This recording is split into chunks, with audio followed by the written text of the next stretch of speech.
Welcome to episode 1 of my garden prep series. If you want to learn about gardening from an amateur like myself, please follow along. I'd love to have you. Spring, no matter what zone you're in, is going to come really fast, and we got to get prepared. Before we talk about seeds, before we talk about what we're going to put in the ground, we need to have an important conversation. I've not always been the best at prepping. That's why I'm talking to you now about prepping. Gardening should be a second nature to us as humans because everywhere in the world around us, people are still growing their own food. Times have just changed. Most people are a double income home. People just don't have the time for that kind of labor. So with that being said, let's get into it. Your first gardening season is all about learning. You're gonna fail a lot. You're gonna do dumb things, and it's okay. Do the dumb things, fail. That's how we learn.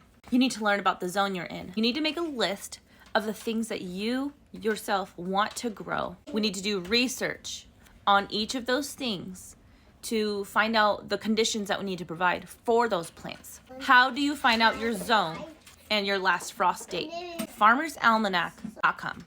You're going to type in your zip code. It'll pull up your gardening zone and your last frost date. Your last frost date is just projected. It's not always the most accurate. It's just giving you kind of like a basis like for when you can starting your seeds indoors and when you can start looking for signs that your area is ready for planting. When the time comes, I will be going over starting seeds indoors and what seeds need to be started outdoors. Things grow, things die.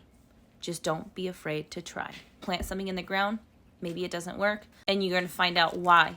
Why didn't that seed grow? What do I need to put in my soil? What should I do differently? Your first crop is not going to be much. If it is, I'm happy for you.